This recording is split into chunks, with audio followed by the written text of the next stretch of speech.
الولاء والبراء የሚለው ሸማመድ አብዱልሃብ ያወጣው ክታብ አለ እዛ ላይ እንዴት ነው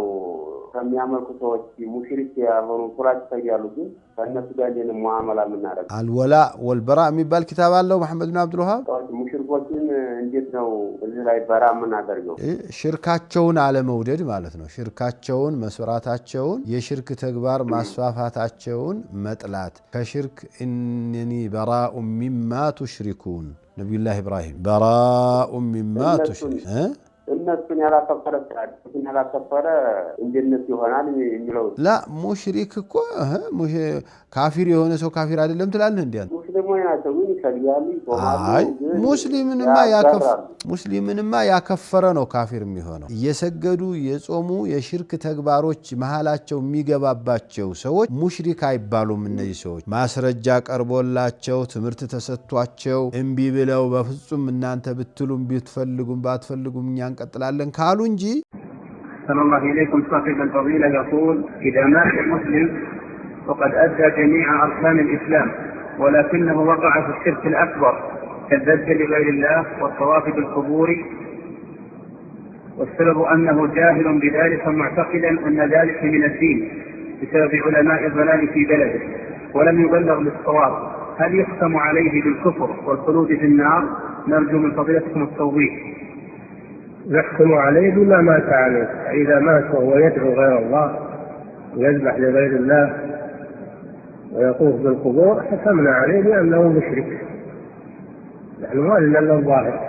نحكم عليه بأنه مشرك ونعامله معاملة المشركين لأنه مات على الشرك والجهل ما هو عذر دائما اللي يعيش مع المسلمين وفي بلاد المسلمين ويسمع القرآن ويسمع كلام أهل العلم ويبقى على ما هو عليه ولا يتحرك هذا ليس معذورا لأنه بلغته الحجة ولكنه لم يلتفت إليها تقليده للعلماء الضلال ما هو بعذر له وإنسان عاقل إنسان بسيط كونه يسمع الآيات ويسمع الأحاديث ويسمع كلام أهل العلم ولا يصغي لها وإنما يتبع علماء الضلال هذا ليس عذرا له عند الله سبحانه وتعالى أنه قامت عليه الحجة ولكنه لم يعبأ بها ولم يلتفت إليها ويريد البقاء على ما كان عليه فلان وعلان والشيخ الفلاني والعالم الفلاني ما ينفعه عند الله يوم القيامة. نعم.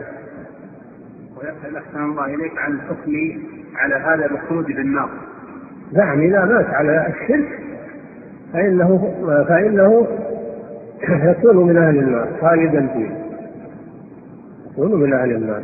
نعم. ፈልጉም እኛ እንቀጥላለን ካሉ እንጂ ሶላት ሱቢ ጀናባ ተነስቶ የታጠበ እየሰገደ በዚህ መሐል ላይ የሆነ የሽርክ ተግባር እሱ ቢገባበት እሱ ሽርክ መሆኑን አያውቅም ይሄ ሰውዬ ሙሽሪክ አይባልም ይሄን ሰውዬ ሙሽሪክ ማለት ራሱ ለራሱ ሽርክ ያስፈራዋል ያ የሚለው ሰውዬ ነው የሚያስፈራው መምከር ማስመከር አንዳንዱ አሁን እናንተ እዚህ ስናወራ የሆነ መስአላ ስለገባን እናንተ ሄደን ያንን እየተገበሩት ያጠፉት ያሉትን ሰዎች ብንነግራቸው ላይቀበሉን ይችላሉ በተለይ ሁሉም ሸኽነኝ ያለበት ዘመን ላይ ነውና ያለነውና በቃ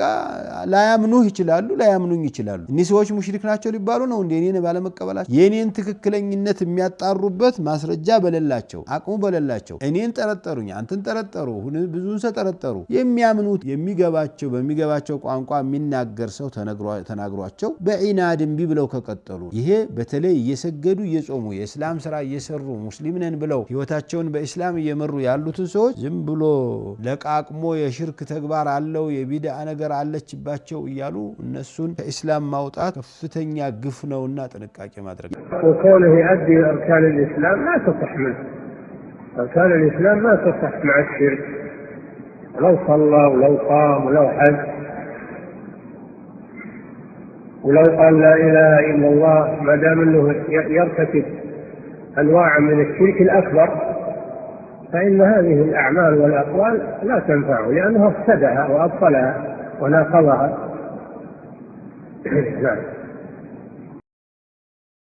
ጥንቃቄ ማድረግ ያ ማለት ጥፋት ላይ ናችሁ ተብለው ጥቆማ የተሰጣቸው ሰው ደግሞ ግዴታ አለባቸው ይሄ ተግባር ሽርክ ነው ብለናል ይመስለኛል ይሄ ተግባር ቢድዓ ነው ይመስለናል ቢድዓ ነው ብሎ ሲነገር እንዴ ለምን አትፈትሽም አንተ ጨርቅህ ላይ ቆሻሻ አለ ሲባል ዙረታ ያለህ እኮ ሶላትህ አሰጋገድ ትክክል አይደለም አቂዳም ይሄ የምትለው ነገር ትክክል አይደለም አይ አትቀበለኝ እኔን ግን ምልክት ሰጥቻለሁ ከምታምነው ሰው ጋር ሄደህ ዑለማዎች ጋር ቁጭ ብለህ